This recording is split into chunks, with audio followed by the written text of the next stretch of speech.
السلام علیکم دوستوں، میں آپ کا اپنا دوست فیصل اور آپ دیکھ رہے ہیں فیصل ٹی وی۔ آج آپ کے ساتھ میں شیئر کروں گا روس اور یوکرین کی جنگ میں کس ملک نے پاکستان سے اپیل کی کہ جنگ کو روکا جائے اور ترکی اور پاکستان مل کر کیا بنانے جا رہا ہے۔ چلے آتے ہیں ہم اپنی ویڈیو کی طرف۔ خطے کی حالیہ صورتحال کے بعد جب یوکرین کی دو بڑی طاقتوں کے درمیان ٹکراؤ پیدا ہونے جا رہا ہے، ایسے میں پاکستان کے وزیر اعظم عمران خان روس کے اہم ترین تاریخی دورے پر چلے گئے ہیں اور یورپ کے کئی ممالک نے پاکستان سے رابطے شروع کر دیے ہیں۔ یوکرین نے پاکستان سے اپیل کی ہے کہ وہ یوکرین پر کشیدگی ختم کروانے میں اپنا رول پلے کرے، جبکہ ساتھ ہی ترکی بھی حرکت میں آ چکا ہے۔ نیٹو اور روس کو جنگ سے روکنے کی کوششیں تیز ہو چکی ہیں۔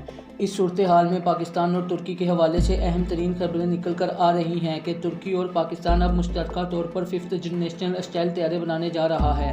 جی ہاں، ترکی جسے امریکہ نے S-400 خریدنے کی وجہ سے 5th جنریشن طیارے دینے سے انکار کیا تھا اور F-35 پروجیکٹ سے بھی باہر نکال دیا تھا، اب ترکی پاکستان کے ساتھ مل کر 5th جنریشن طیارے بنانے جا رہا ہے جو اسٹائل ہونے کے ساتھ ساتھ دنیا بھر کے کسی بھی طیارے کو مار دے سکتے ہیں۔ واضح رہے کہ حال ہی میں سنگاپور میں ایک ایئر شو منعقد ہوا تھا جس میں دنیا بھر کی ڈیفنس کمپنیاں اپنی پروڈکٹس کی نمائش کرنے پہنچی تھی اور اس موقع پر ترکی کی جانب سے 5th جنریشن کے طیارے کا فل ماڈل منظر عام پر لایا گیا، جس نے دنیا بھر کی توجہ اپنی جانب مرکوز کر لی۔ اور اب ٹرکش ایئر سپیس انڈسٹری کے CEO نے انکشاف کیا ہے کہ یہ 5th جنریشن اسٹائل طیارے پاکستان اور ترکی دونوں مل کر بنانے جا رہے ہیں اور اب اس پر کام بھی شروع کر دیا گیا ہے۔ اور ایسی مزید ویڈیو دیکھنے کے لیے میرے چینل کو سبسکرائب کریں، بیل آئیکن کو کلک کریں۔ ملتے ہیں اگلی ویڈیو میں، تب تک کے لیے خدا حافظ۔